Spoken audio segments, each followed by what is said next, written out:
Ok, donc dans cette vidéo, on va essayer de voir un exercice plutôt classique sur le circuit linéaire d'ordre 1. C'est quelque chose qu'il faut absolument maîtriser et on va voir deux questions classiques quand on a un circuit linéaire d'ordre 1. Des choses qui vont souvent revenir à travers les exercices en colle ou à travers des DS par exemple. On pourra souvent trouver ceci. Alors on va commencer par un circuit qui est relativement simple, hein. Pas besoin de faire des choses très compliquées, on va déjà essayer de maîtriser la méthode de ce qu'on fait et bien comprendre ce qu'on fait. Donc ici, on a ça, ça. On a donc un générateur ici qui est en convention récepteur, en convention générateur, pardon, ça commence bien. Et euh, nos deux dipôles résistance et bobine qui sont en convention récepteur cette fois-ci. La résistance en ohm, l'inductance ici en Henry. euh, c'est les unités classiques des secondaires-là, donc il faut quand même avoir conscience de cela. Ensuite, ce qui va se passer ici, c'est qu'on va essayer de chercher à faire deux choses à travers l'énoncé, à travers ce qu'on va faire ici. Dans un premier temps, représenter représenter la courbe de I de t. Donc, c'est-à-dire, on va essayer d'analyser comment l'intensité à travers ce circuit varie au cours du temps. Et en second lieu, on va effectuer un bilan de puissance. Effectuer un bilan de puissance, ça sera toujours la même chose, hein. Mais il faut le voir au moins une fois, appliqué à un énoncé clair pour savoir ce qu'il faut faire. Mais ce sont deux questions ultra classiques qu'il faut absolument se souvenir. Enfin, au moins connaître la méthode. Donc, on va commencer par représenter la courbe de IT. Alors, on ne peut pas le faire comme ça assez facilement. C'est impossible. Alors, à moins que vous connaissiez par cœur toutes les équations des circuits linéaires d'ordre 1, ce qui m'étonnerait. En fait, on a toujours un canevas de résolution qui, quand on nous demande de représenter une courbe, alors ici en particulier l'intensité, hein, représenter I de t, ce qu'on va faire en premier lieu, c'est trouver les quadifs. Au moins essayer de chercher les quadifs de ce circuit-là. Et ça, c'est quelque chose qu'on sait faire. Parce que quand je vous dis représenter la courbe de I de t, il y a plein de façons de le faire. Comment on va le faire de façon efficace? Eh ben, on va d'abord trouver les quadifs. En deux, la mettre sous forme canonique. Voilà. On va la résoudre. Mais quand on résout une équadif, on trouve une fonction. Donc, modulo les conditions initiales et ce qu'on va appeler voilà, les conditions d'application du circuit. Euh, donc, conditions d'application, on obtiendra une courbe qui va être, bah, qui va être donnée donc assez facilement. Alors, quand je parle de conditions d'application, ça va être surtout, par exemple, ici, on n'a aucune idée de la valeur de E de t. Alors, E de t, moi, je vais le poser dans l'exercice qui est comme ceci. Donc, après ça dépend des gens. T inférieur à 0 et E0 pour t supérieur ou égal à 0. Désolé, j'ai failli éternuer. Donc, ok. Comment on va essayer de faire ceci? Donc, il y a plusieurs façons de trouver une équadif. Quand on a un circuit qui contient une seule maille, on peut appliquer une loi des mailles. C'est ultra efficace. Donc, première étape, on va essayer de trouver l'équadif et on va appliquer la loi des mailles. Dans quelle maille? Bon, bah, ici, on n'a qu'une seule, hein. Voilà, c'est celle-ci. Donc, on a la loi des mailles nous donne la relation suivante. E moins UR moins UL est égal à 0, ce qui est équivalent à dire que UR plus UL est égal à E. Alors pourquoi je l'ai mis dans ce sens-là? Parce que souvent ici, ça c'est ce qu'on va appeler le second membre, enfin ouais, le second membre de notre équation. Et c'est ce que je sais déjà que je vais transformer UR et UL en choses qui vont m'intéresser par la suite. Alors, pour l'instant, peut-être que vous ne voyez pas exactement où on va aller, mais j'aimerais rappeler quand même deux choses importantes. Ici, ce qu'on veut, c'est représenter la courbe de I de t. Donc, ce qu'on veut résoudre, c'est une équation différentielle, mais pas n'importe laquelle. Et quoi diff en I de t. Et ça nous fait dire que ce UR et ce UL vont devoir être transformés. Comment on peut les transformer? Alors, je laisse juste 2 secondes si vous voulez mettre en pause pour essayer de trouver. Mais ce qu'on peut utiliser, ce sont les lois courant-tension de de ce qu'on trouve ici, c'est-à-dire la résistance et la bobine. À savoir que UR est égal à R fois I. Alors si je note, petit i, voilà, j'ai bien noté ici. I l'intensité, R la résistance et U la tension. Et quelle est la loi courant-tension associée à la bobine? Ça pourrait être une question intermédiaire ici. C'est quelque chose que je mets volontairement. Ça, c'est un peu plutôt de la forme d'une colle, enfin d'un exercice d'oral, par exemple. Parce qu'on n'est pas censé tout de suite représenter la courbe de I de t, il y a des étapes intermédiaires. Donc on va essayer de faire les étapes intermédiaires. Et si jamais vous bloquez, bah, il n'y a pas toutes les questions. Dans un sujet de DS, on vous aurait déjà demandé, ah, ok, quelle est la loi courant-tension associée à la bobine? Bon, bah, la courant-tension associée à la bobine, c'est UL est égal à L dI sur dt. Et voilà, ici, on voit déjà qu'on va faire apparaître, bah, bingo, une fonction et sa dérivée.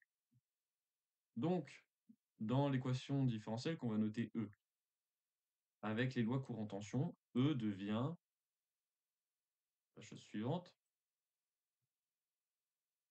L dI sur dt plus RI est égal à E, si je ne m'abuse.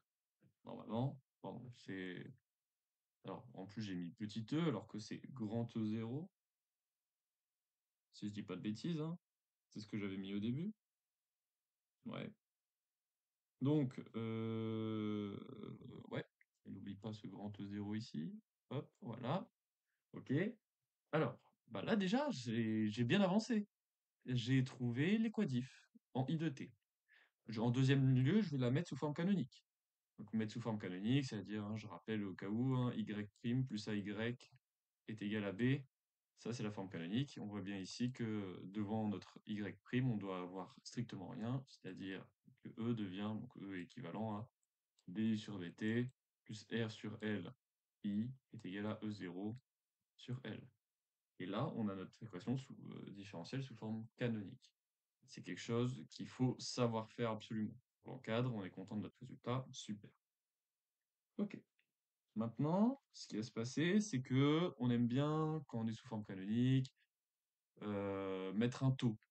Moi, j'aime bien représenter le taux. Alors, pourquoi j'aime bien faire ça? Parce que ça me permet de me rassurer sur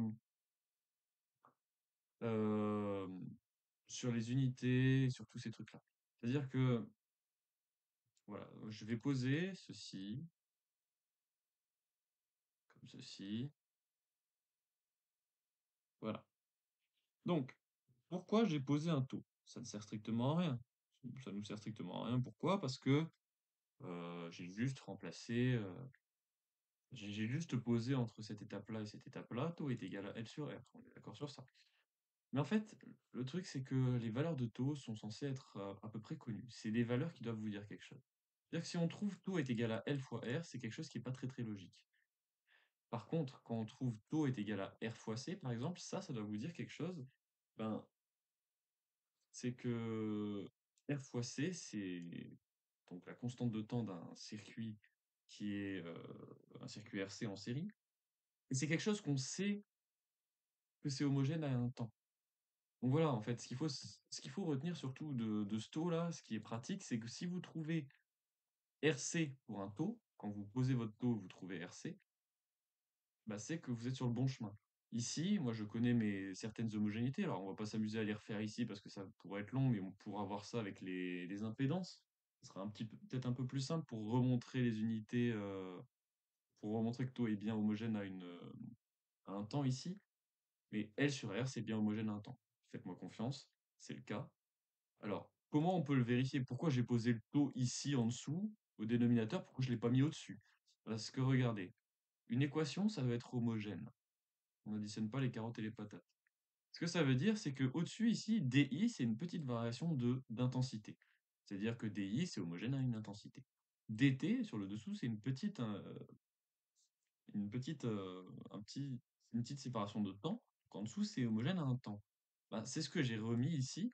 I, ça c'est bien homogène à une intensité. En dessous, le taux, c'est bien homogène à un temps. C'est pour ça que j'ai posé mon taux ici. Si jamais mon équation avait été différente, j'aurais posé mon taux à un autre endroit. Si on avait eu DI fois DT, admettons, bah, j'aurais mis I taux, I fois taux, pour bien avoir cette correspondance d'unité. Donc ça, c'est quelque chose d'assez important à faire attention quand même. Il faut quand même y faire attention. Alors, OK, très bien. Donc là, on a la ça c'est bien la forme canonique associée à notre équation différentielle. Bah, on a déjà bien avancé, hein. On a déjà bien avancé.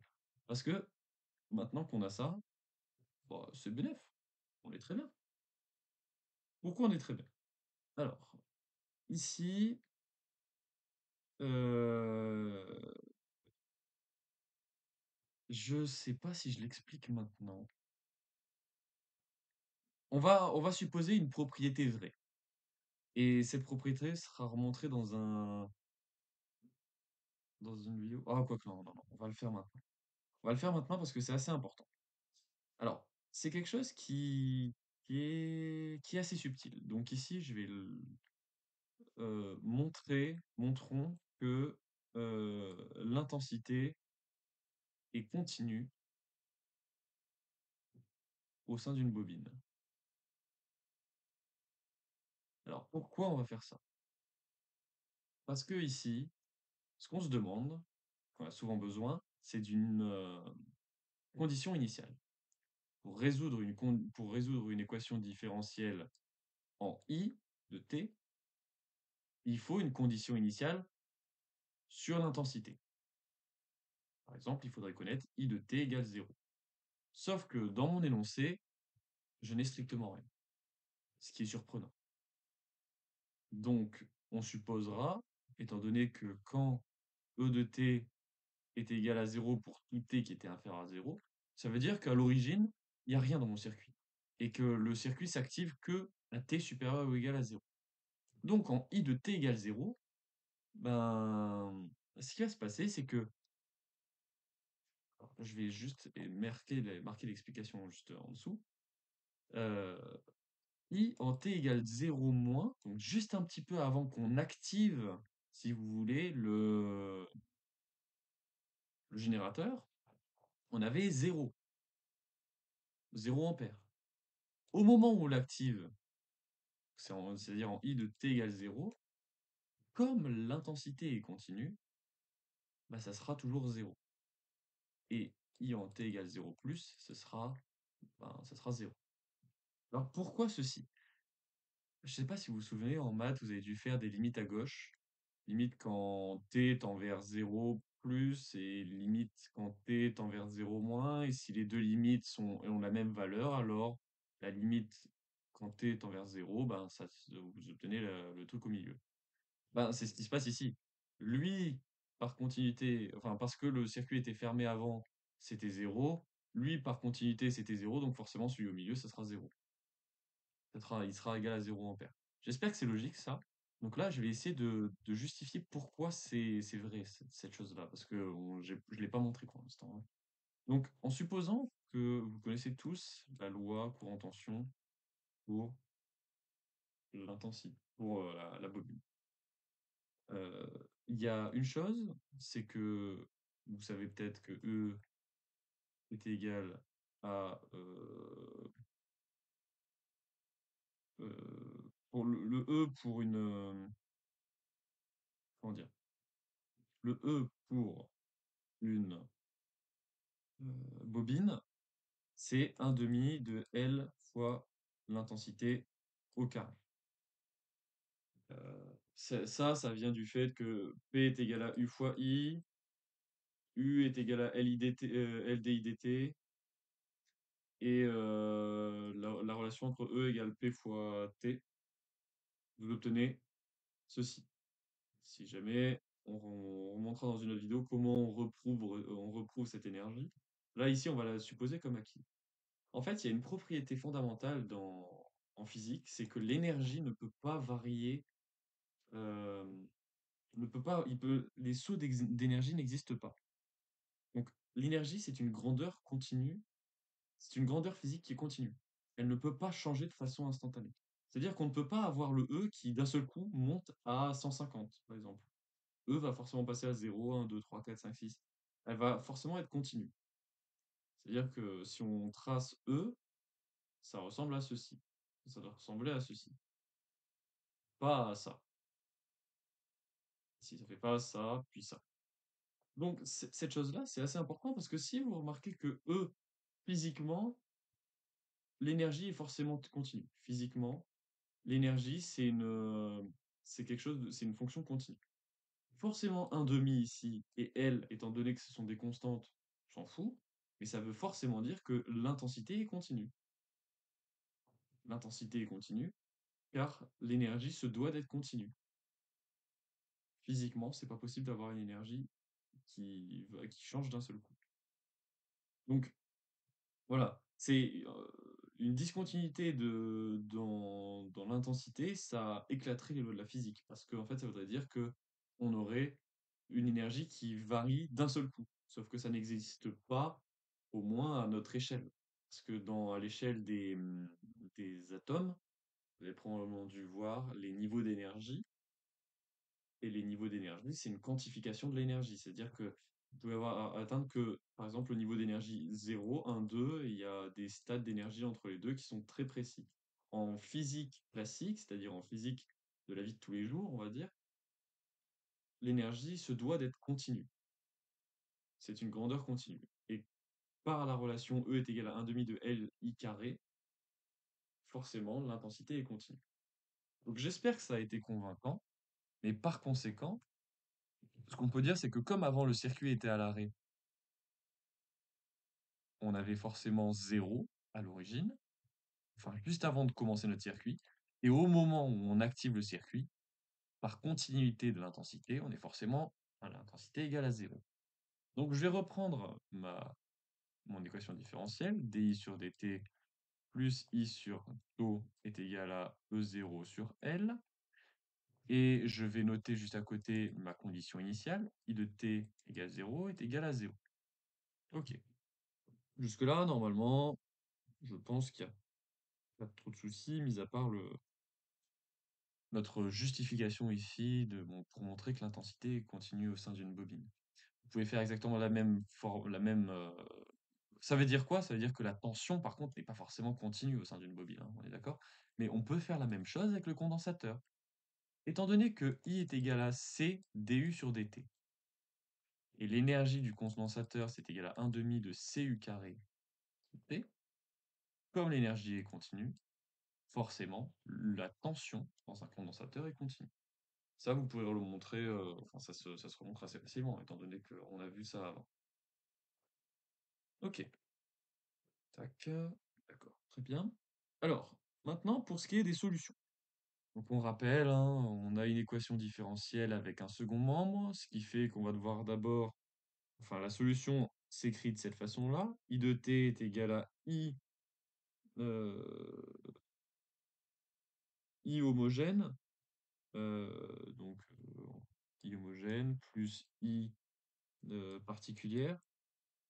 Alors, se souvenir aussi, hein, pourquoi on a mis un taux, parce que ça, on pourra le remontrer après mathématiquement, mais la solution de l'équation homogène, donc c'est-à-dire dI sur dt plus I sur taux est égal à 0, c'est en quelque sorte l'équation la plus connue, hein.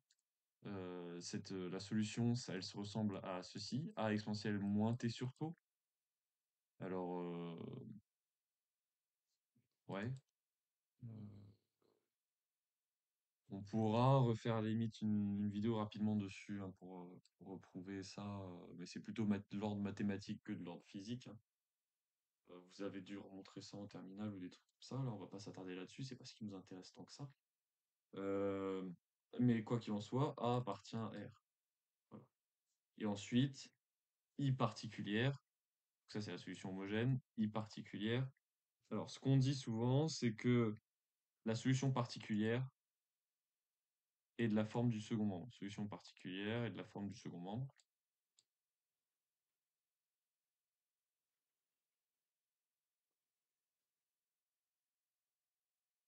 Ok.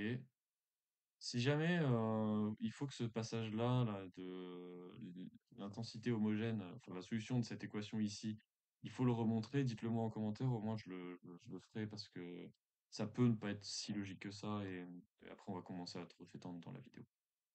IP de t, solution particulière et de la forme du second membre, ça c'est une propriété majeure à savoir.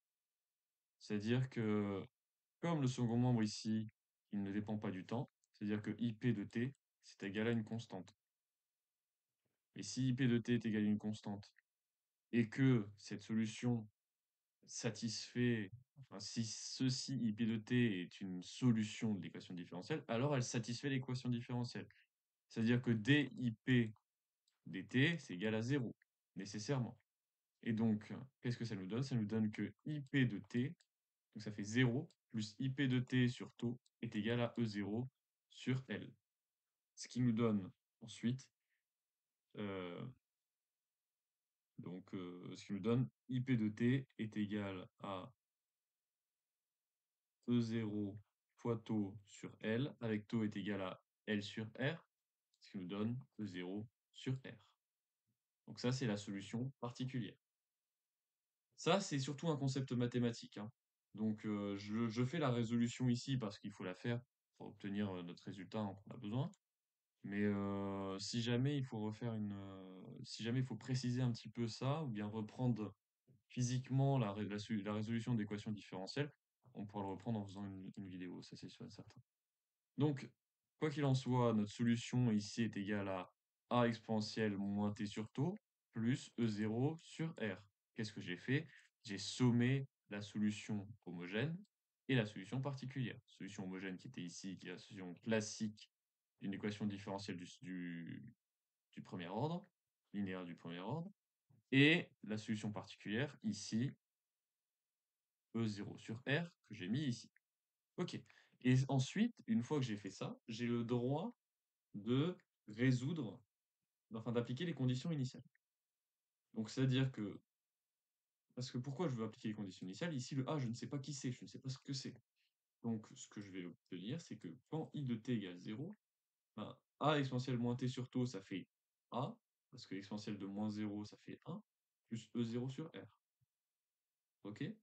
Et donc, une fois que j'ai ça, il faut se souvenir que aussi, I de t égale 0, bah, c'est égal à 0. C'était par hypothèse de continuité de l'intensité dans une bobine.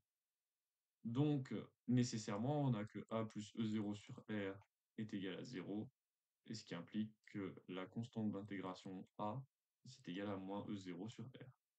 Ce qui fait que notre intensité, notre solution, alors là, on parle plus d'équation différentielle, parce qu'on a résolu notre équation différentielle.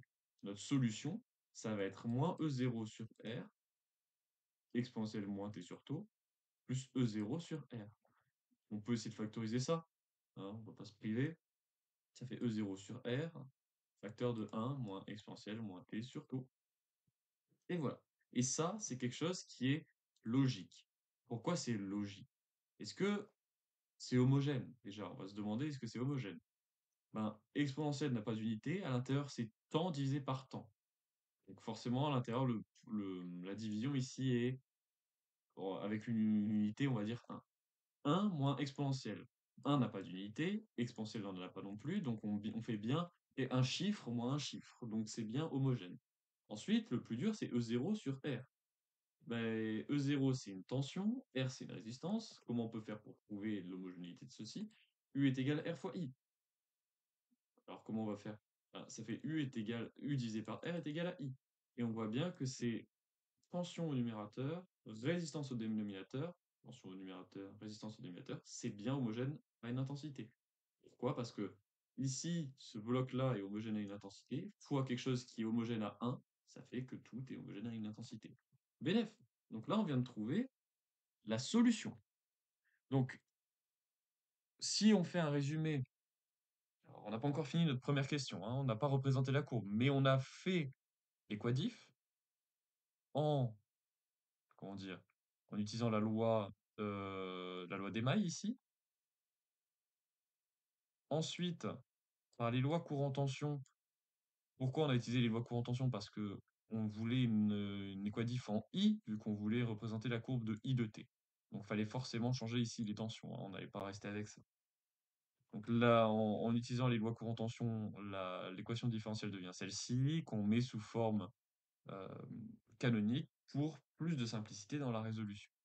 On a montré que l'intensité continue est continue au sein d'une bobine, parce que ça, c'était pas évident. Et pourquoi on cherchait I de t égale 0? Parce que ben, on va avoir une équation en I de t, une solution pardon, en I de t, et le problème, c'est qu'il y a notre constante d'intégration ici. Donc, il faut forcément trouver une condition initiale. À la condition initiale, on la trouve en t égale 0. S'il y avait eu deux constantes d'intégration, là, on aurait dû avoir deux conditions initiales. Ici, on n'en a qu'une. Bah ouais, c'est un circuit linéaire d'ordre 1. Dans un circuit linéaire d'ordre 2, il y aura deux constantes d'intégration. On verra pour essayer de trouver, dans ce cas-là, deux équations comme ceci. Là, ici, on n'en a qu'une, on n'a que I de t égale 0. On résout classiquement une équation différentielle. Ça, il faut que ça devienne formel, il faut que ça devienne, enfin, il faut que ça devienne rapide, hein. On a une équation comme ceci. On voit bien qu'il y a l'équation homogène et l'équation particulière. Enfin, la solution, c'est le second membre. Donc, ce qui nous fait une solution homogène et une solution particulière, celle-ci et celle-ci. Solution homogène, à bien retenir, on fera une vidéo si jamais il faut remontrer ceci. Et la solution particulière est toujours de la forme du second membre. C'est-à-dire que si IP de t est égal à k, enfin si le second membre est égal à une constante, forcément IP de t égale à k. Donc dip sur dt égale 0. Et quand je remouline cette solution dans l'équadif, ça doit marcher, vu que toute solution d'une équadif respecte l'équadif. Auquel cas, hein, ici on a le 0 qui vient du dip sur dt, plus ip de t sur tau est égal à 0 sur L, on trouve ip de t.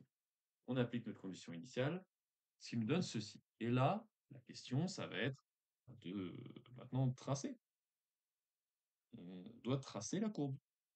Ce qui fait que quand on veut tracer la courbe, on va utiliser des valeurs, je pourrais dire, les valeurs clés. C'est-à-dire que, ben, par exemple, t égale 0, c'est une valeur clé. Enfin, i de t égale 0, c'est une valeur clé. Pourquoi? Parce qu'en i de t égale 0, qu'est-ce qu'on obtient? Ça fait E0 sur R, facteur de 1, moins exponentielle, moins 0 sur tau, ça fait 1. Donc ça fait 1 moins 1, c'est égal à 0, effectivement, c'est normal. C'est normal que ce soit égal à 0 parce qu'on a continuité de l'intensité. Ici, l'intensité était nulle. En t inférieur à 0, l'intensité était nulle. Donc là, on met t, i de t. Maintenant, ce qu'on va se demander, c'est qu'est-ce que ça va obtenir, qu'est-ce qu'on va obtenir quand i de t tend vers plus l'infini. Si t tend vers plus l'infini, E0 sur R, ça ne bouge pas, 1, ça ne bouge pas, ce qui va changer, c'est juste l'exponentielle. L'exponentielle moins l'infini, bon, je note comme ça, hein, rien à foutre des mathématiques, moins l'infini, l'exponentielle de moins l'infini, si je rappelle, hein, l'exponentielle, ça ressemble à ceci, hein. En moins l'infini, ça tend vers 0. Donc en moins l'infini, ceci, ça tend vers 0. Donc ça veut dire que E0 sur R, facteur de 1 moins 0, ça tend vers E0 sur R. Donc la valeur finale, ça va être hop, hop, hop, hop, hop, hop, E0 sur R.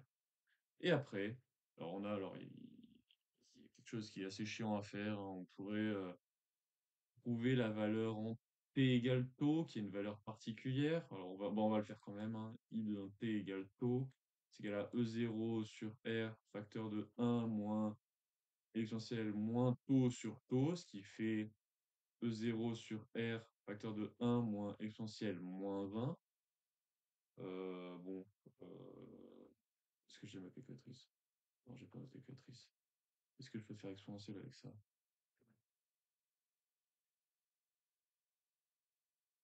Ok. 1 sur 2. Ça fait 0,36. Et 0 sur R, facteur de 1 moins 0,36. 7, ça fait à peu près 0,63 E0 sur R. En fait, on arrive à 63% de la valeur finale, c'est une valeur clé. Donc, c'est-à-dire qu'une fois qu'on est arrivé à t égale taux, c'est-à-dire, admettons ici, taux, on est dans notre croissance à un peu plus que la moitié. Donc, admettons que ici on est E0 sur 2R, qui est la moitié. Ici en taux, on sera un peu au-dessus. Donc, c'est-à-dire qu'on va être ici. Et voilà, on sait qu'on doit à peu près passer comme ceci et qu'on va tendre vers E0 sur R, comme ceci. Et voilà, on vient de tracer la courbe intensité en fonction du temps pour un circuit RL. Et qu'est-ce que je vais dire d'autre? Circuit RL. Ok. Bon, ça, c'était déjà une grosse question et il faut maîtriser tout de même, hein. C'est pas quelque chose de, c'est pas quelque chose de si simple que ça. C'est pas quelque chose de si simple que ça. Donc, il faut maîtriser et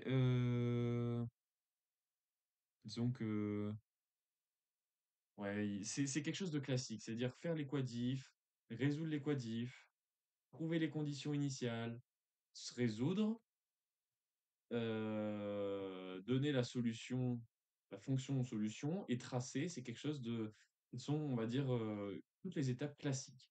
Donc là, on vient de le faire pour le circuit RL. Moi, ce que je vous propose, c'est de le faire pour le circuit RC, à la limite, en prenant les mêmes conditions ici et en remplaçant le L par le C. Ça pourrait être pas mal. Ok, maintenant on doit faire un bilan de puissance. Un bilan de puissance, alors il y a une petite méthodologie à voir aussi, hein. C'est vraiment que de la méthodologie. Et une fois que vous savez le faire sur un exemple qui est simple, les exemples compliqués vous font plus peur. Donc, le bilan de puissance, comment on va faire? Ce qu'on va faire, c'est que, alors, une puissance, c'est U fois I. On est d'accord sur ça? Euh, je dis ça comme si j'attendais une réponse. Mais qu'est-ce qu'on remarque ici? C'est que U, c'est la tension. Alors, ça, on est d'accord. Et I, c'est l'intensité.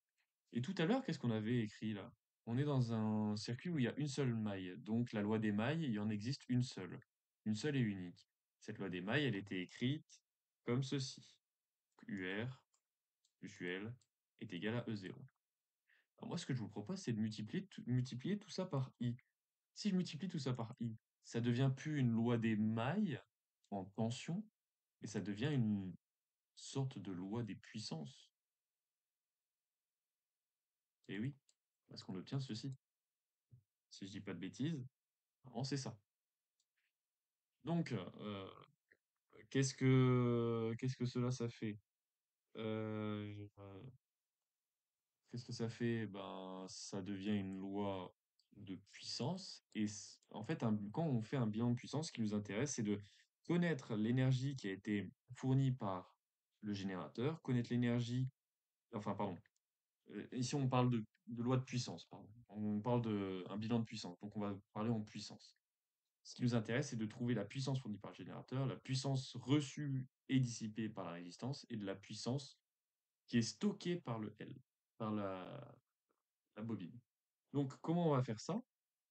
Bon, ben, ici, UR, ben, ça ressemble, on peut remplacer UR par R fois I au carré, UL par L dI sur dt fois I, et E0 fois I, on le laisse comme ceci. Alors, voilà, ok, très bien.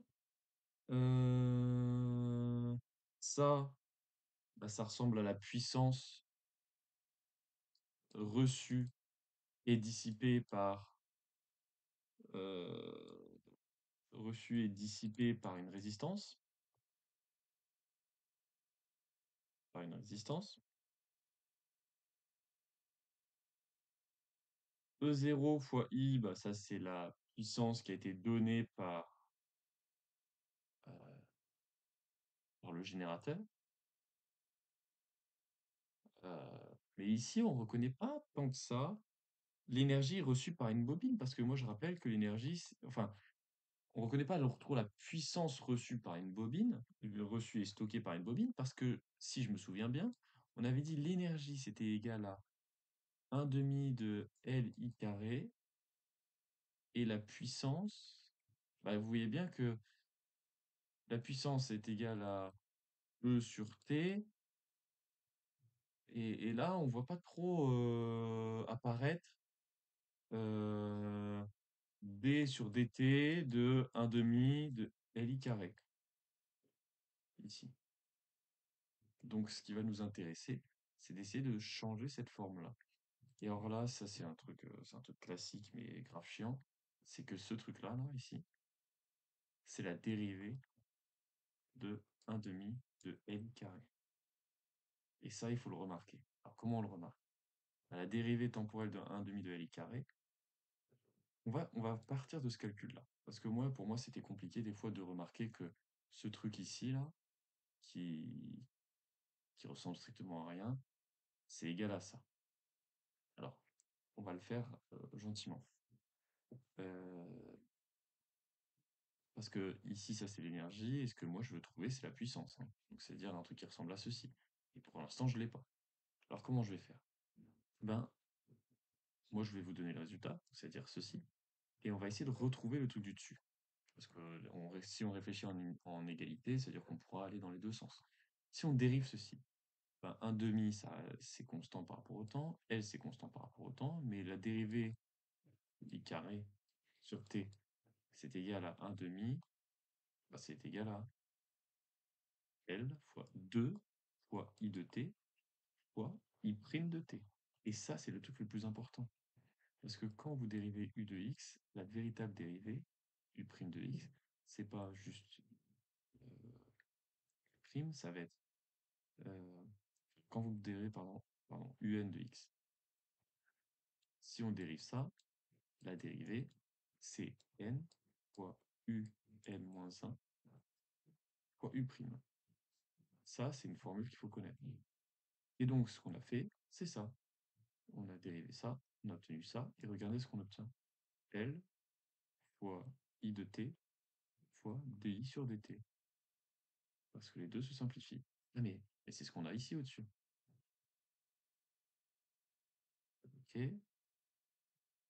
Et, et là, ici, ce truc-là, conséquent, on va le réécrire en dessous, R carré plus, euh, plus d sur dt de 1 demi Li carré de t est égal à E0i. Et bien ça, ici, c'est bien homogène à une puissance. Parce que ça, à l'intérieur, c'est l'énergie, divisé par d fois d sur dt, donc ça fait dire que ça, c'est homogène à une énergie divisée par un temps, c'est bien égal à une puissance, ici. Voilà. Donc là, on s'est juste arrangé pour le mettre dans une forme qui nous a arrangé, hein. Et si vous notez euh, le bilan de puissance comme ceci, c'est tout à fait bon, hein. Mais le problème, c'est que pour ça, on sait que c'est la puissance de reçue est stockée par une bobine, mais ça ressemble pas trop à notre énergie stockée par une bobine. E est égal à 1 demi de Li carré. Donc ce qu'on a fait, c'est qu'on a essayé de trouver une manière de l'exprimer et de faire apparaître cette énergie ici. Parce que c'est ce qui est important ici, c'est de reconnaître quelque chose qu'on connaît. Voilà, c'est la dernière étape que j'ai faite, ça sert quasiment à rien. Ce qu'il faut juste savoir ici, pour quand on veut faire un bilan de puissance, c'est que vous faites, bah, par exemple, la loi des mailles, que vous multipliez par I, qui est l'intensité commune dans le circuit, donc on multiplie par ça. Et là, une fois qu'on a fait ça, on applique la loi courant tension, on obtient notre bilan de puissance ici, qui est fini, qui est final. Mais moi, je voulais juste essayer de m'arranger pour trouver quelque chose qui ressemblait plus à l'énergie ici, l'énergie stockée par une bobine. Pourquoi j'ai fait ça? C'est parce que si jamais on vous le demande de trouver en fonction de L et I carré, eh ben vous pourrez avoir, vous savez comment il faut faire. Parce que des fois, on nous demande que ça, des fois, on nous demande ça. Cette dernière partie était peut-être un petit peu cafouillée, parce que j'ai pas bien défini l'énoncé. Faut se mentir que ici, si j'avais demandé d'effectuer un bilan de puissance faisant apparaître l'énergie d'une bobine, on aurait tout de suite essayer de tendre vers la deuxième équation qui est ici, là. Mais si jamais je vous dis rien, vous arrêtez ici. Si jamais on vous dit faire apparaître l'énergie d'une bobine, ce qu'il va falloir faire, c'est ici se démerder pour faire apparaître l'énergie d'une bobine. Comment on fait ça? Eh ben, il faut se rendre compte que ce truc-là, c'est égal à dérivée sur dt de 1 demi de Li carré. Et ça, je l'ai remontré ici en dérivant cette chose-là et en obtenant la même chose que ce que j'avais ici. Et voilà. Donc, c'était un exercice relativement complet avec deux questions. Représenter la courbe de I et effectuer un bilan de puissance, plus ou moins en faisant apparaître le E d'une bobine. C'est quelque chose qu'il faut maîtriser. Donc moi, ce que je vous conseille, c'est de faire la même chose sur un circuit RC. Et la prochaine fois, on essaiera de faire la même chose sur un circuit linéaire d'ordre 1, mais en dérivation. Là, c'était en série. La prochaine fois, ce sera dérivation. Voilà.